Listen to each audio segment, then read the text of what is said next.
There will never be another time like the 1970s. In fact, I may push the envelope a little bit by saying that the 1970s were the craziest, most experimental time in modern menswear. Everyone, in some way, went along and adopted this new culture of dressing. No longer were people restricted to wearing dark and muted colors. This isn't the man in the gray flannel suit, it's the man in the brown polyester suit, and he doesn't wear a hat. The cause of this colorful explosion of flamboyant flaunt can be traced back to the Peacock Revolution, a revolution against conformity in the name of self-expression. The Peacock Revolution did not reach its true potential until the mid-late 1960s. A great show to watch for inspiration on this is in the later seasons of Mad Men. There were a lot of changes going on in society that played a significant role in driving these trends. Some, such as the Black Power and gay rights movement, saw to it to include motifs and symbols in their clothing. The biggest style change was the crossover of feminine aspects to men.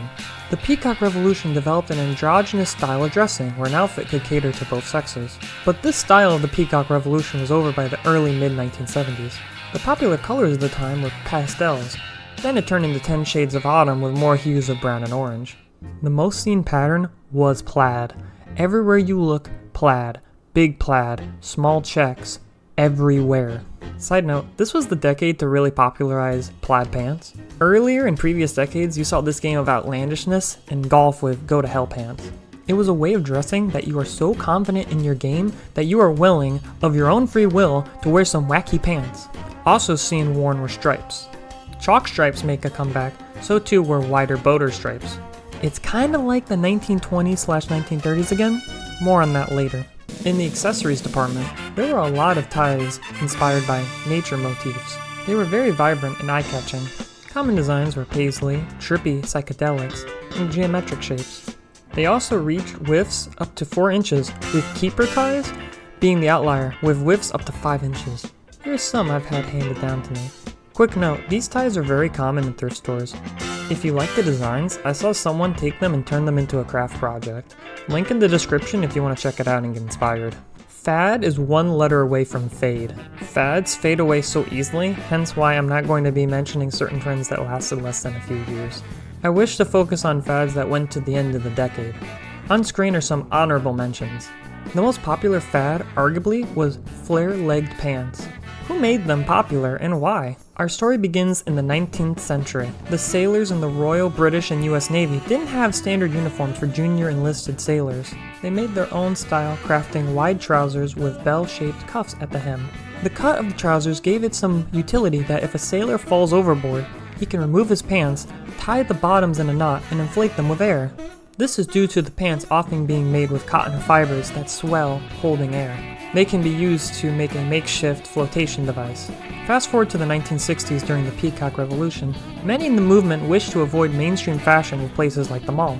They then went to places like the Army-Navy surplus stores and found the sailor pants, turning them into a staple of their movement.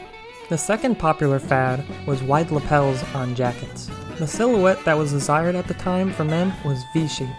The common cut for jackets was broad shoulders with a tapered waist. Suits followed suit. See what I did there? Okay. Suits followed suit with the same premise for the jackets and usually had a flare cut for the trousers. The last popular fad I feel worth discussing is denim. Who or what do you often associate denim with? The answer will be different depending on who you ask. Originally, denim was used for miners and laborers who wanted a tough, durable fabric for those working conditions. The 1970s took the denim craze and ran with it. Any article of clothing during this time had a denim counterpart. Some went as far as embroidering their denim, be it jackets or jeans with patches. I can bet everyone has, or at least worn a pair of jeans. During this time, jeans really took off, becoming popular for both sexes. Also, jeans became the de facto casual pants for many occasions. The 1970s encouraged people to be loud and proud. One such expression was jewelry. As decades before, everything was more subtle, small, and somber. Jewelry was a fundamental part of every man's wardrobe in the 1970s. It gave rise to the popularity of gold chains and pendants. Since the 1970s was 55 years ago, you probably have ran into people of the same age wearing this style of jewelry. Rings have always been popular. I would say this decade, and to some extent the 1980s, were the peak of ring wearing for everyone. Signet rings or pinky rings were very common at the time and usually had a family crest or a stone. The clothing of the time was made from natural fibers such as cotton. New fabrics were introduced to great popularity such as corduroy and velvet. One fabric ruled above all and was crowned king. There is no beating around the bush on this one. The 1970s were infamous for everyone's confused relationship with polyester. Polyester was everywhere. An article of clothing and or an accessory had a polyester counterpart. This is because it is cheap to make and great for mass production. These advantages, along with easy carrying and wrinkle resistant, make it sound like a wonder fiber at first glance, until you wear it. Due to the weave of the material often being very tight, it lacks airflow, making it an insulator, meaning it holds heat in. Do not fear, there still were quality clothing with natural fibers at affordable prices. You could get good clothes at Sears and still have enough to get gas in the car. Oh no. The 1970s for America was a sort of return to the 1930s. Rising prices, multiple types of unrest, and this time around, a war in progress instead of brewing like tea on the stove. Oh joy. Even the clothing was inspired by the 1920s/1930s in some way. I attribute this trend to Ralph Lauren and Barbara Martella for making the clothing for The Great Gatsby in 1974. A perfect time to have a movie about excessive wealth with increasing inflation. As the good book states, quote, "There is a measurable, quantitative relationship between the price of gasoline and the probability that a person would experience a headache, smoke a cigarette, or go to the tavern for a mug of beer." Here's some pictures from both decades to further this point.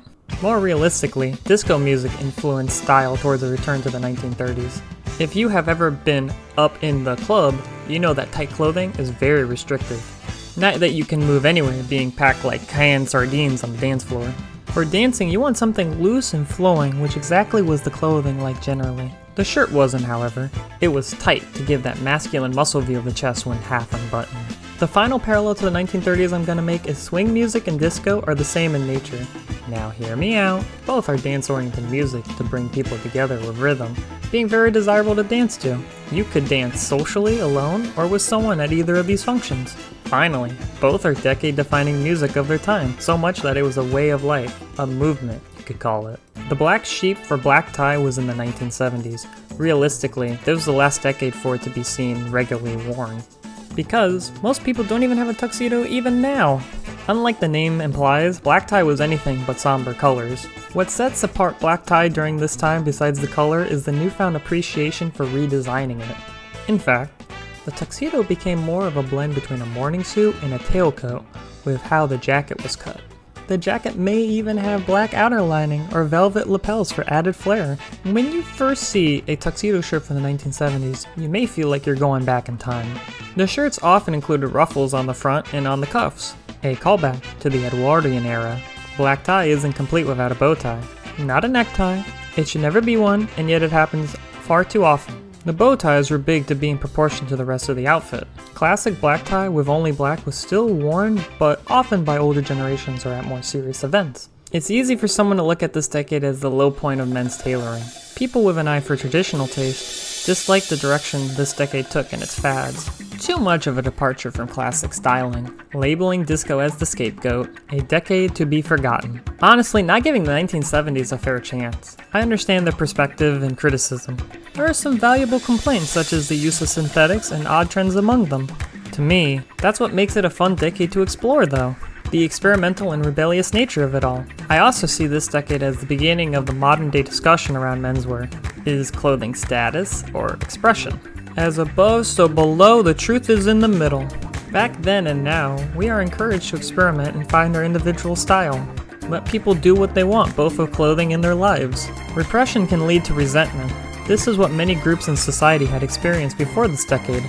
Imagine being told that the way of life you naturally crave or act is wrong and you must conform. Or you were born with the wrong skin color. I am thankful that we live in a time where most sane people do not think about this and just vibe with anyone they think is chill, regardless.